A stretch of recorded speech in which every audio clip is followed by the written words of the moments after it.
आज हम लोग करने वाले हैं फ्लेमिंगो बुक से पोएम नंबर 3 जिसका नाम है कीपिंग क्वाइट। और इस पोएम के पोएट है पैब्लो नेरूडा। तो देखते हैं इनके बारे में दो शब्द। Pablo Neruda is the pen name of Neftali Ricardo Reyes Basoalto who was born in the town of Parral in Chile. तो पैब्लो नेरूडा इनका पेन नेम है। पेन नेम मतलब ये जब पोएम लिखते हैं तो ये नाम यूज़ करते हैं। ओरिजिनल नाम इनका है नेफ्टली रिकार्डो रईस बसाल्टो और इनका जन्म हुआ था पराल में in Chile. नेरूडा's poems are full of easily understood images which make them so no less beautiful। तो इनका जो पोएम होता है उसमें बहुत ही सिंपल इमेजेस का यूज़ किया जाता है which make them no less beautiful। no less को आप हटा दीजिए, मतलब which make them beautiful। और ये इमेजेस इनके पोएम को काफ़ी ब्यूटीफुल बनाते हैं। He won the Nobel Prize for Literature in the year 1971। उनको 1971 में लिटरेचर में नोबेल प्राइज़ मिला। In this poem Neruda talks about the necessity of quiet introspection. अब यहाँ से हम लोग का काम का बात शुरू हुआ है कि इस पोएम में नेरूडा जी क्या चीज़ के बारे में बात करते हैं, क्वाइट इंट्रोस्पेक्शन। तो ये आपका थीम है इस पोएम का, इसको आप अंडरलाइन कर लीजिएगा। And creating a feeling of mutual understanding among human beings. तो ये दो आपका थीम है। पहला थीम क्या है, यहाँ पे पोएट बात करते हैं कि क्वाइट इंट्रोस्पेक्शन का वैल्यू क्या है। और नंबर 2, इसमें पोएट एक फीलिंग क्रिएट करना चाहते हैं वो फीलिंग है mutual understanding among human beings. Human beings का आपस में समझ होना चाहिए, एक दूसरे को इंसान समझे।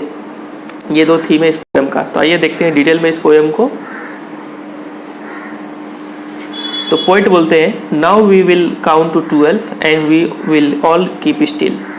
बोल रहे कि अब हम 12 तक गिनेंगे और उसके बाद हम सब शांत हो जाएंगे। अब ये जो 12 है, यहाँ पर 12 का मीनिंग दो ठो हो सकता है।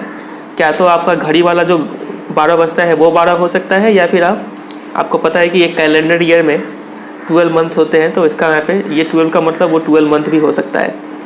तो पोएट बोलते हैं कि हम 12 तक गिनेंगे and we will all keep still, और हम लोग फिर शांत हो जाएंगे।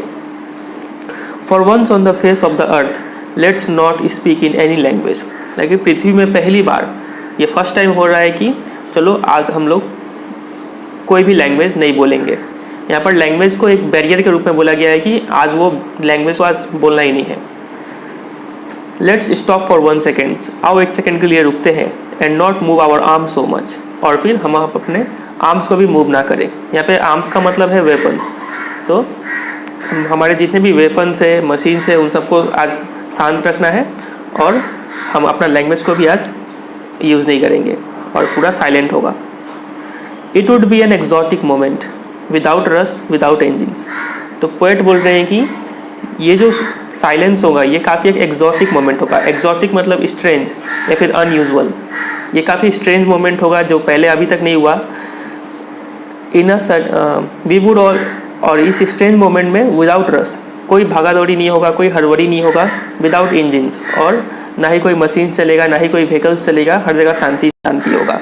तो इसीलिए इस मोमेंट को बोला गया है एक्जॉटिक मोमेंट, स्ट्रेंज मोमेंट। और ये मोमेंट स्ट्रेंज इसलिए भी है क्योंकि ऐसा अर्थ में पहली बार होने जा रहा है। ऐसा कभी नहीं हुआ है कि हम सब साइलेंट हो जाए एक बार में। We would all be together in a sudden strangeness. और इसी स्ट्रेंज इन्वायरमेंट में, इसी अनयूजुअल इन्वायरमेंट में और साइलेंट में हम लोग क्या होंगे, we would all be together. हम लोग सब एक साथ होंगे। मतलब ये जो साइलेंस है ये हम लोग को क्या कर देगा, यूनाइट कर देगा। पहले जब हम लोग कोई लैंग्वेज बोलते हैं तो वो हमें लैंग्वेज क्या करता है, डिफ्रेंशिएट करता है। कोई अलग अलग लैंग्वेज का, अगर स्पेनिश कोई बोल रहा है, कोई फ्रेंच बोल रहा है, तो वहाँ पे एक बैरियर के रूप में काम कर रहा है। दो लोग अलग हो जाते हैं, लेकिन जैसे ही तो दोनों लोग शांत हो जाते हैं तब वो लैंग्वेज का बैरियर हट जाता है और दोनों क्या हो जाते हैं, टुगेदर हो जाते हैं। तो वही यहाँ पे बोला गया है कि अगर सब साइलेंट हो जाते हैं, अगर हम अपना आर्म्स मूव नहीं करते हैं और कोई विदाउट रश विदाउट इंजिन्स अगर हो जाता है, तब क्या होगा, we would all be together. तब हम लोग सब शांत हो जाएंगे इस स्ट्रेंज इन्वायरमेंट में। उम्मीद करते हैं आपको यहाँ तक क्लियर होगा। अब आगे देखते हैं। और यहाँ पर वी वुड जो है, जब भी ऐसा हो कि दो कॉन्सोनेंट साउंड लगातार आ रहा हो, वी वुड, तो यहाँ पे एक फिगर ऑफ स्पीच यूज़ हो रहा है। बोलते हैं कि यहाँ पर फिगर ऑफ स्पीच है आपका एलिटरेशन। तो ये आप याद रखिएगा। जैसे कि यहाँ पर WWVV साउंड आ रहा है तो व का साउंड आ रहा है दोनों में कॉन्सोनेंट साउंड, तो यहाँ पे बोलते हैं एलिटरेशन फिगर ऑफ स्पीच है। अब आगे देखते हैं। Fisherman in the cold sea would not harm whales. अब यहाँ पे कुछ इमेज यूज़ किया गया है। बोल रहे हैं कि ये जो मछुआरे लोग हैं, फिशरमैन लोग हैं, वो समुद्र में वुड नॉट हार्म वेल्स, वो लोग वेल्स को कोई हानि नहीं पहुंचाएंगे। यहाँ पर पोएट ये मैसेज देना चाह रहे हैं कि इंसान क्या करेंगे, जानवरों को तंग नहीं करेंगे, एनिमल को डिस्टर्ब नहीं करेंगे इंसान लोग। And the man gathering salt would look at his hurt hands. और दूसरा इमेज किया गया है एक इंसान का जो सॉल्ट निकालता है समुद्र के खारे पानी से, तो वो इंसान क्या करेगा, रुकेगा और would look at his hurt hands, और वो अपने हाथों को देखेगा। मतलब पोएट बोलना चाह रहे हैं कि वो स्टॉप हो जाए, अपना काम से रुक जाए, and see what they have achieved और लूज, और देखे कि उन्होंने अपने जीवन में क्या हासिल किया है और क्या खोया है। ठीक है, वो पोएट यहाँ पे बोलना चाह रहे हैं। तो यहाँ पर 2 इमेज यूज़ किया गया है पोएट के द्वारा। इस पैरा में बोला जा रहा है कि सबसे पहला इमेज क्या है कि इंसान लोग एनिमल्स को कोई डिस्टर्ब नहीं करेगा, एनिमल को हार्म नहीं करेगा। और दूसरा इमेज है कि इंसान क्या करेगा, अपने लाइफ से थोड़ा देर के लिए रेस्ट लेगा और एनालाइज करेगा कि उसने अपने लाइफ में क्या अचीव किया है या फिर क्या लूज़ किया है। तो उम्मीद करते हैं आपको ये पैरा क्लियर होगा। अब आगे देखते हैं। Those who prepare green wars with gas, wars with fire, victory with no survivors, would put on clean clothes and walk about with their brothers in the shade doing nothing। तो poet ये बोलना चाह रहे हैं कि वो लोग those who prepare green wars, जो ग्रीन वॉर्स लड़ते हैं। अब ग्रीन का मीनिंग आपको पता होगा, यहाँ पे नेचर बोला गया है कि लोग नेचर के साथ हमेशा युद्ध कर रहे हैं, हमेशा क्या कर रहे हैं, डिफॉरेस्टेशन कर रहे हैं, जंगल को काट रहे हैं, माइनिंग कर रहे हैं, पॉल्यूशन फैला रहे हैं। तो ये नेचर के साथ हम लोग लगातार युद्ध कर रहे हैं। तो वो लोग, और वॉर्स विद गैस, और वो लोग जो पॉइजनस गैस से हमला कर देते हैं, युद्ध करते हैं। वॉर्स विद फायर, जो वेपन्स के जरिए लड़ते हैं और उसमें बम वम फेंकते हैं। तो वैसा सब वॉर्स में जो लोग ऐसे वॉर लड़ते हैं, विक्ट्री विथ नो सर्वाइवर्स, यहाँ पे कोई जीतता तो है लेकिन विथ नो सर्वाइवर्स। ऐसे जीत का ही क्या फ़ायदा जिसमें लोगों का जान जाता हो, जीत के बाद कोई बचता ना हो। तो लेखक उस युद्ध को बोल रहे नहीं करने के लिए। Would put on clean clothes, तो ऐसे लोग जो ये सब वॉर्स लड़ते हैं वो लोग क्या करेंगे, क्लीन क्लोथ्स, साफ़ कपड़ा पहनेंगे। यहाँ पर साफ़ कपड़ा पहनने का मतलब है कि वो लोग क्या करेंगे, अडॉप्ट करेंगे a new approach towards life, एक ज़िंदगी जीने का नया तरीका सीखेंगे और ये रियलाइज़ करेंगे कि killing so many people is not a victory. लोगों को मार के विक्ट्री, कैसा विक्ट्री होता है वो कोई विक्ट्री नहीं है। तो ये वो लोग नया सोच लेंगे। तो इस नए सोच को लाने को बोलते हैं कि put on new clothes and walk about with their brothers. और यहाँ पर ब्रदर्स बोला गया है उनके एनिमी को।